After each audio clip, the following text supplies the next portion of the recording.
I should have known something was wrong when they found that investor dead in our office and closed the investigation within 2 days. That was the first red flag I chose to ignore. The air in the elevator felt unnaturally cold as I adjusted my tie, balancing a stack of presentation materials under my arm. My phone buzzed again, Clarissa, my wife, asking where I was. 10 minutes ago, she texted that she and her sister Bianca needed me in the boardroom immediately. Unusual, considering we'd been celebrating our biggest deal closure just yesterday, champagne glasses clinking as Bianca toasted to family loyalty. The company's miracle worker, she called me then, squeezing my shoulder with manicured fingers. I'd smiled, catching Clarissa's proud gaze across the room. 7 years I'd given to Crimson and Veil, working nights while others slept, expanding what their father Raphael had built. Not just for the company but for Clarissa, to prove I belonged in her world of old money and silent power. The elevator doors slid open with a gentle ping. Through the glass walls of the boardroom, I could see them waiting, Clarissa's golden hair catching the morning light, Bianca's rigid posture, and 2 men I didn't recognize, their dark suits screaming corporate sharks. Julian, finally, Bianca said as I entered, not bothering to stand. Her voice carried that aristocratic edge I'd never quite gotten used to. We've been waiting. Sorry for the delay. I was finalizing the Hanson project projections, I said, setting down my materials. The numbers are incredible, we could double our profits by next quarter if we. That won't be necessary, Bianca cut in, sliding a single sheet of paper across the polished mahogany. We're terminating your position, effective immediately. The words hung in the air like smoke. I blinked, certain I'd misheard. Excuse me? You've become a drain on company resources, Bianca continued, her voice clinically detached. Your laziness and incompetence can no longer be tolerated. Laziness? I'd missed my father's funeral to close a deal for them. Incompetence? I'd tripled their market share in under 5 years. I looked at Clarissa, waiting for her to speak up, to laugh and reveal this as some elaborate prank. But she sat still as stone, eyes fixed on her folded hands, wedding ring glinting under the recessed lighting. The same woman who'd called me her savior, in bed just 3 nights ago. One of the strangers, balding, with a poorly concealed smirk, exchanged a glance with his colleague. Something passed between them, a silent communication that made my skin crawl. I see, I said, my voice betraying nothing of the earthquake happening inside me. Years of negotiations had taught me one crucial skill: never let them see you bleed. I noticed my forgotten phone on the table from yesterday's meeting. I left it there, somehow knowing it didn't matter anymore. The severance package is standard, Bianca continued, tapping perfectly manicured nails against the document. You'll have until the end of the day to clear your office. Security will escort you. Security? For me? The man who had carried this company on his back for 7 years? Who had married into this family and shared their name? I looked at Clarissa again. Do you have anything to add? Her eyes finally met mine, empty of the warmth I'd woken up to that morning. Something flickered there, not regret, not sorrow, but something colder. Calculation. It's for the best, Julian, she said softly. The 2 men shifted uncomfortably, clearly expecting more resistance, perhaps a scene. The taller one's hand rested casually in his pocket, as if ready to retrieve something if needed. I could have fought. Could have reminded them of every late night, every sacrifice, every million I'd earned them. Could have mentioned the strange death that everyone seemed too eager to forget. Could have demanded explanations. Instead, I smiled pleasantly as if they'd just suggested we try a new restaurant for lunch. Very well, I said, straightening my tie. I wish you all the best. The surprise on their faces was almost worth it. They'd expected begging, perhaps tears. Not this calm acceptance. I walked out without another word, leaving my presentation. Months of work that would have saved their faltering European division, untouched on the table. In the elevator, I caught a glimpse of my reflection. I looked surprisingly composed for a man whose life had just imploded. Only my eyes betrayed the truth. They were already calculating, already planning. Because what Clarissa, Bianca, and their new friends didn't know was that I had never been the naive outsider they thought. And they had just made their first critical mistake. All the best, I had told them. But what I meant was, just watch me. The drive home felt surreal, like watching someone else's hands grip the steering wheel. My world had collapsed in under 5 minutes, yet traffic lights still changed on schedule and pedestrians still crossed at crosswalks, oblivious. I pulled into the driveway of the house Clarissa and I had chosen together, a modern mansion that had always felt more like her territory than our home. Now it seemed like a museum of lies, every photograph on the wall a masterclass in deception. Inside, I headed straight for the bar and poured myself 2 fingers of scotch but didn't drink. I needed clarity, not comfort. When I set my briefcase down on the kitchen counter, something rattled inside, unusual since I meticulously organized my things. Opening it revealed a small device tucked into the inner pocket, a voice recorder. A yellow post-it note was attached with a simple message in familiar handwriting. Just in case. R. Raphael. My father-in-law. The man who had welcomed me into the family when Clarissa introduced us, who had mentored me despite Bianca's obvious disdain. He'd been traveling for weeks now, unreachable except through cryptic emails. My phone had been left behind, but my laptop pinged with a message from an encrypted address I recognized as belonging to Marco, the company's chief accountant whom Clarissa had tried to fire last month for incompetence. I defended him then, buying him time. They didn't read your contract. Protocol, Sting activated. I stared at the message, bewildered. Sting? What the hell was that? And what did it have to do with my contract? I dug through my home office files, searching for my original employment agreement. Instead, I found an encrypted USB drive labeled simply Wedding Day, in Raphael's elegant script. Attached was an envelope with a letter dated 5 years ago, our wedding day. If you're reading this, my daughters have betrayed you. A chill ran down my spine as I read those words. The letter contained an access code for a secure cloud storage and instructions to review the real contract. With trembling fingers, I entered the credentials. Dozens of folders appeared, meticulously labeled and organized. I clicked on JC Employment Contract and downloaded the file. It wasn't the 15-page document I remembered signing. This was 43 pages of dense legal text, with sections highlighted and annotated in Raphael's handwriting. I scrolled to page 17, where a yellow highlight drew my attention to a clause I'd never seen before. In the event of wrongful termination or breach of good faith, Julian Mercer shall immediately assume control of 51% of Crimson Holdings Group, the parent company of all affiliated businesses including but not limited to Crimson and Vale Limited. I read it 3 times, unable to process the implications. I wasn't just a co-chair of their subsidiary as I'd been told. I was the secret majority owner of the entire holding company that controlled everything. But why would Raphael do this? And why keep it secret from me? The voice recorder in my hand suddenly felt heavier. I pressed play, dreading what I might hear. First came the sound of a door closing, me leaving the boardroom. Then, God, that was easier than I expected. Bianca's voice, smug and satisfied. He trusted us completely, Clarissa replied, her voice smaller than her sister's but equally cold. Let's see how quickly your husband breaks when he loses everything. A male voice I didn't recognize. When do we get access to the intellectual property files? Tomorrow, Bianca answered. Julian's codes will still work until IT processes his termination. Good, the man replied. When we have control of the patents and client portfolio, your debt will be forgiven. All 7 million of it. And the properties in our father's name? Clarissa asked. All yours once we secure the company assets, a second male voice assured her. Assuming there are no complications. There won't be, Bianca said confidently. Julian's too proud to fight. He'll crawl away to lick his wounds. 7 million in debt? To whom? And why would they need to sell me out to clear it? My laptop pinged again with another message from Marco. Don't react. Let them discover their mistake on their own.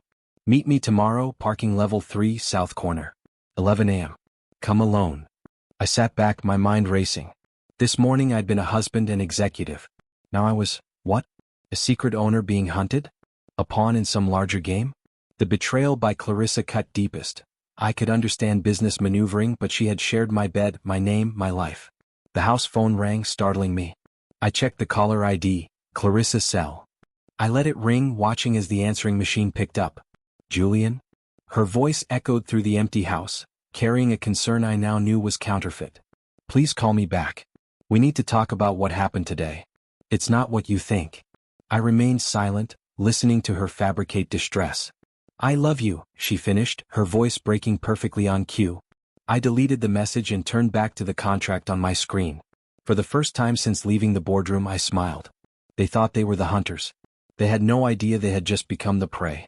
The underground parking garage was all concrete shadows and echoing footsteps. I arrived 10 minutes early, parking 3 levels away and approaching on foot, a precaution I wouldn't have considered necessary yesterday. Marco emerged from behind a concrete pillar, his usual immaculate appearance replaced by nervous vigilance.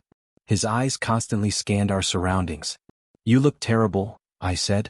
"So would you if you'd spent the night erasing your digital footprint," he replied, handing me a coffee. "They're already looking for me. Tell me about Sting. Marco leaned closer. Raphael knew this day might come. His last assistant wasn't killed in a random mugging. He found evidence of Bianca laundering money through shell companies. My stomach tightened. Murder? Never proven, Marco whispered. But Raphael began preparing. Sting is his insurance policy, with you as the beneficiary. Before I could ask more, my secure phone rang, a number I didn't recognize. Julian. Raphael's voice tense and gravelly. Are you alone? With Marco. You knew this would happen. Not this soon, he admitted. I'm at the lake house. They can't find me here. Who are they? His voice hardened. My daughters sold you to the same people who tried to destroy us 10 years ago. A syndicate called Alchemy. They use legitimate businesses to launder money from their less legitimate operations.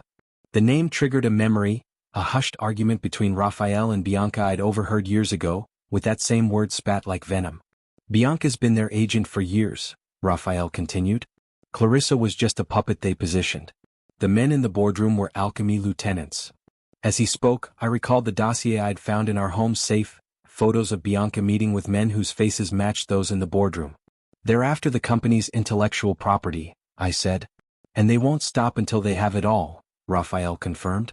This is just the beginning, Julian. The real battle starts now. I hung up as Marco's phone chimed with an urgent alert. They've hired hackers, he whispered. They're trying to break into the company servers right now to change the ownership records. My own phone buzzed with a message from Clarissa. Let's meet and work this out. I can explain everything. I looked at Marco, who nodded grimly. We both knew the game was truly on. I chose a bustling restaurant for my meeting with Clarissa, public enough to ensure safety, private enough for conversation. Raphael was positioned 3 tables away, wearing sunglasses and a cap that transformed him from distinguished businessman to unremarkable stranger. When Clarissa entered, her usual confident stride was replaced by a nervous gait. Her eyes were rimmed red, her hands trembling as she sat across from me. Thank you for coming, she said, her voice barely above a whisper. They have Bianca, Julian. If I don't get your signature on these papers by tomorrow, they'll kill her. She slid her phone across the table, showing photos of Bianca, bruised face, swollen eye, today's newspaper visible beside her. I felt a moment of genuine concern before noticing something that didn't fit. Around Clarissa's neck hung a diamond pendant I'd never seen before.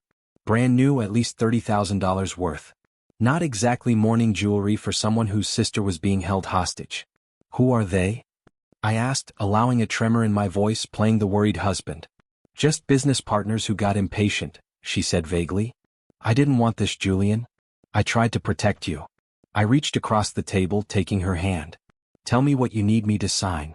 Relief flooded her face, too quick, too complete. Just transfer papers.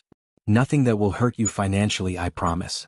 I nodded, maintaining my mask of concerned compliance. Tomorrow morning at the office?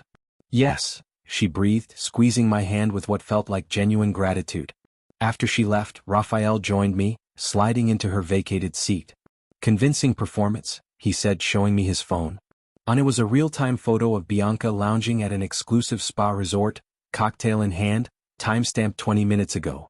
She always was the better liar of the two, I mused. Raphael's face hardened. This is your chance to end this once and for all. Are you ready to play the game for real? I thought of the fake bruises on Bianca's photos, the rehearsed break in Clarissa's voice, the new necklace around her throat. More than ready, I replied. It's time they learned who they're really dealing with. The weight of the recording device taped to my chest felt like armor as I entered the Crimson and Veil headquarters. FBI agent Rodriguez had spent an hour wiring me up in a hotel room that morning, his experienced hands placing microphones where they wouldn't be detected during a casual search. Remember, he'd said, we need them to explicitly discuss their plans. Get them talking about the money laundering operations. The executive floor was eerily quiet when I arrived. My security badge still worked, another oversight I silently thanked them for. Clarissa waited in the main conference room, wearing a pale blue dress that made her look vulnerable. A calculated choice like everything else about her. Bianca sat beside her, not a bruise in sight, scrolling through her phone with bored indifference. Behind them stood the men from the boardroom, Victor and his associate, whose name I'd learned was Dimitri. Julian, Clarissa rose, performing concern. Thank you for coming. Let's skip the pleasantries, Victor said, his voice carrying a slight Eastern European accent. Sign these transfer documents and we all move on with our lives. I sat down, carefully positioning myself as instructed. I'd like to understand exactly what I'm signing first. Victor's jaw tightened. It's a formality. Nothing to concern yourself with.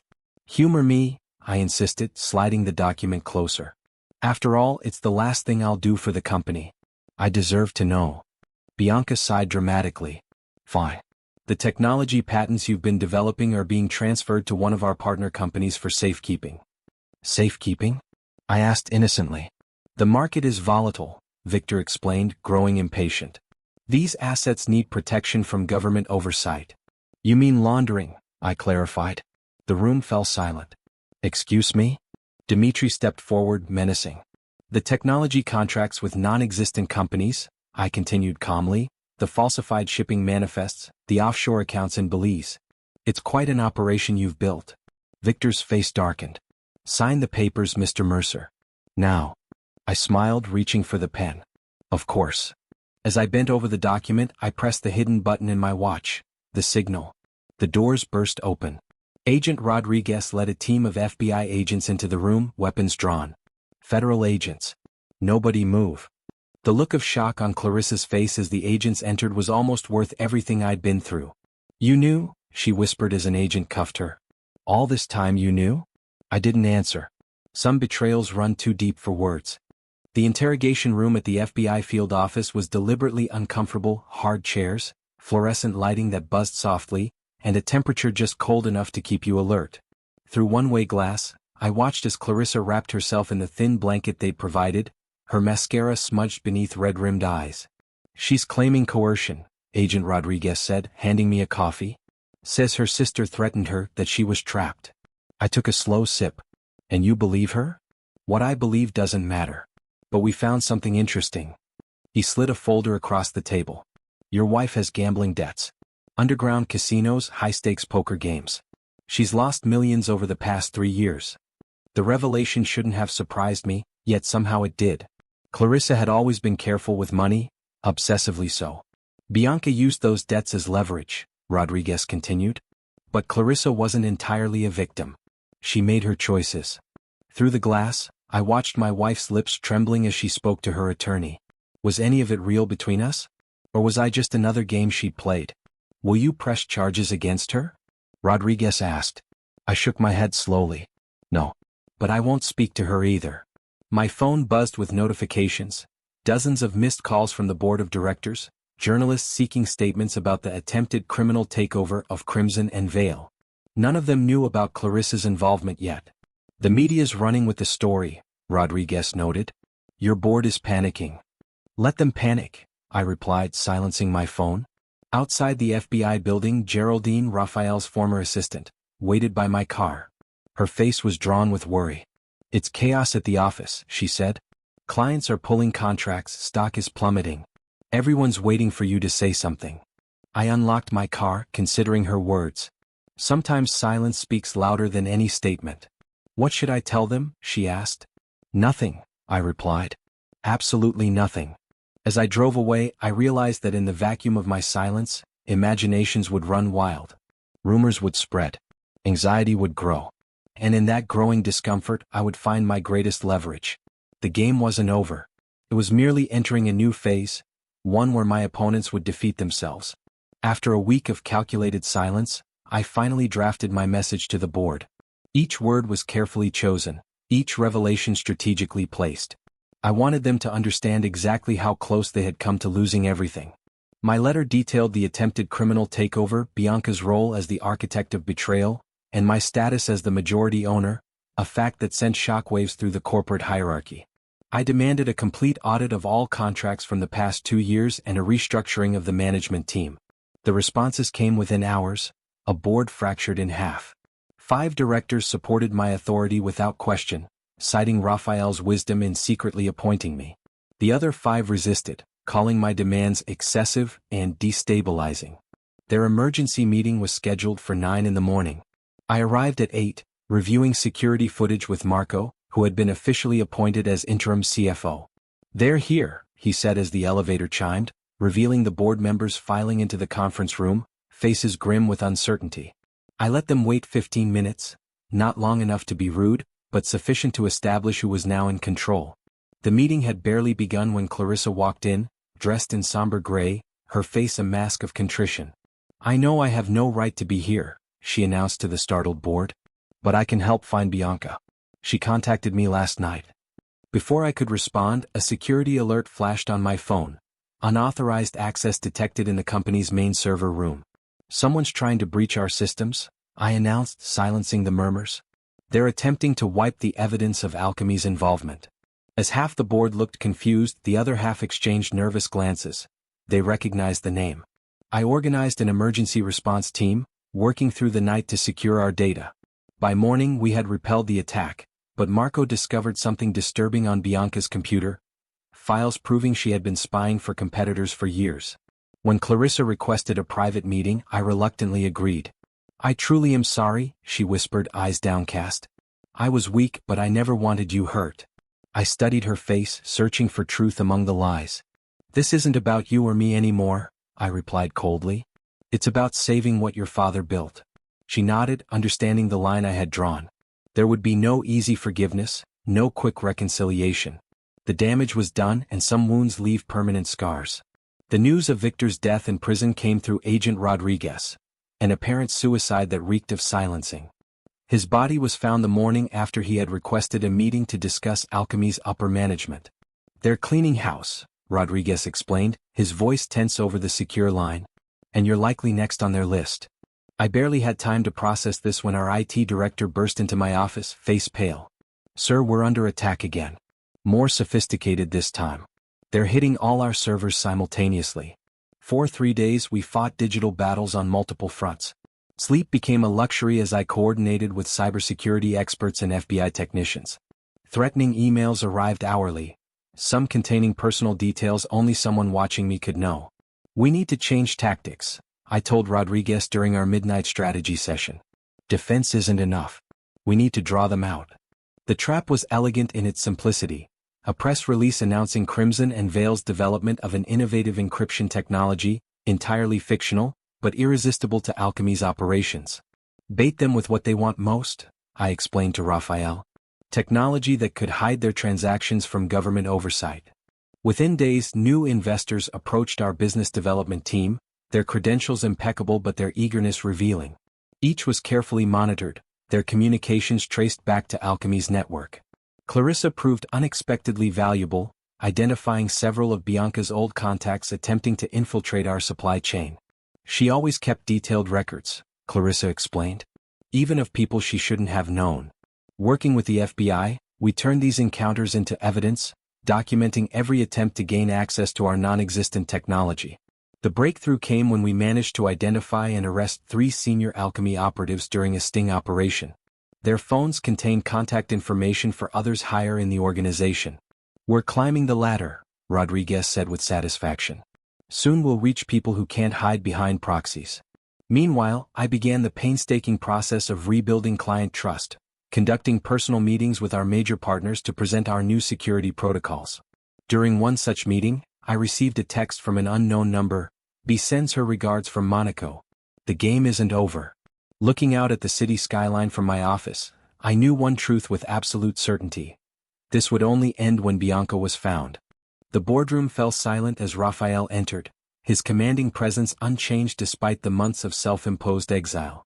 Gray had crept further into his beard, and new lines etched his face, but his eyes remained sharp as ever.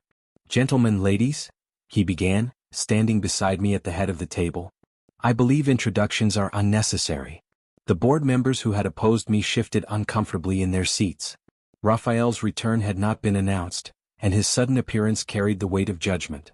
"My son-in-law," Raphael continued, resting a hand on my shoulder, "has demonstrated extraordinary leadership during this crisis. Today, I officially confirm his position as executive chairman with my complete backing." The relief in the room was palpable. Raphael's endorsement ended any remaining questions about my authority. I presented our restructuring plan, outlining enhanced security protocols and a transparent governance model. The proposals passed unanimously, a victory that seemed impossible just weeks ago. Marco Vasquez will assume the position of Chief Financial Officer, I announced. And we're establishing a new internal security division effective immediately. As the meeting concluded, my secure phone vibrated with an urgent message: be spotted in Singapore. Confirmed sighting. 24 hours ago. I shared the information with Rafael, who frowned deeply. Singapore means she's meeting buyers for whatever she stole. To my surprise, Clarissa appeared at my office door later that afternoon. I heard about Bianca, she said quietly. I know her better than anyone. I can predict her movements, her contacts. I studied my wife, or soon-to-be ex-wife, with skepticism. Why should I trust you now? Because I have nothing left to lose, she answered simply. And because I owe this to your father. Her slip, calling Rafael my father rather than hers, revealed more than any explanation could.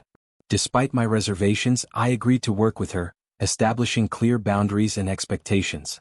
Together with Rafael and Marco, we developed a strategy to recover the stolen assets and documents.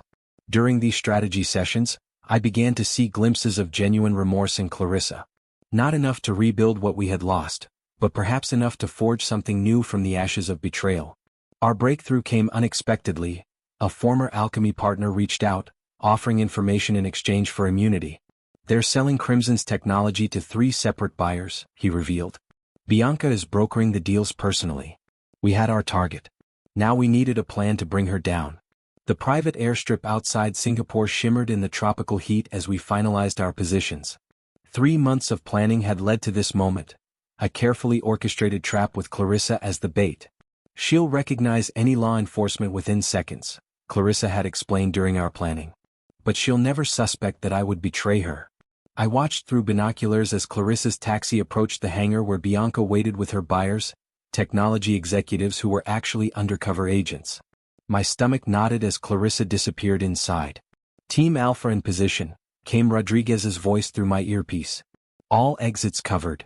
Minutes stretched like hours as we monitored the situation through Clarissa's concealed microphone. You actually came, Bianca's voice crackled through our receivers, surprise evident in her tone. You're my sister, Clarissa replied.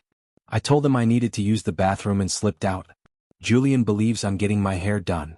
Bianca laughed coldly. Always the obedient wife. Even after everything, you're still trying to please him. No, Clarissa's voice hardened. I'm done with that life. I want out just like you. I have access to the remaining patents Julian doesn't know about. The conversation continued as Clarissa skillfully drew out details of the buyers, accounts, and stolen technologies. When Bianca finally revealed the location of the encrypted drive containing company assets, Rodriguez gave the signal. The operation unfolded with military precision, agents swarming the hangar from all sides. I raced inside to find Bianca attempting to escape through a back exit, Clarissa blocking her path. You set me up, Bianca hissed, lunging at her sister with unexpected fury. What happened next seemed to unfold in slow motion. Clarissa deflecting the attack, Bianca stumbling toward the glass window, agents rushing forward. When it ended, Bianca was in handcuffs, her face twisted in hatred. This isn't over, she spat as they led her away. 3 months later, Crimson and Vale had not only recovered but thrived under new leadership. I implemented governance structures to prevent any future takeover attempts, with transparency at their core. Clarissa, who had taken a position in our newly formed compliance department, knocked tentatively on my office door one evening. The quarterly reports are ready, she said, setting the files on my desk. Thank you. I paused, studying her. Have dinner with me tonight? Her eyes widened in surprise. Really? Trust is built in years, destroyed in seconds, I said quietly. But perhaps we can start rebuilding. One day at a time. As we walked out together, I realized my true victory wasn't in revenge or even in saving the company. It was in creating something better from the ruins of betrayal.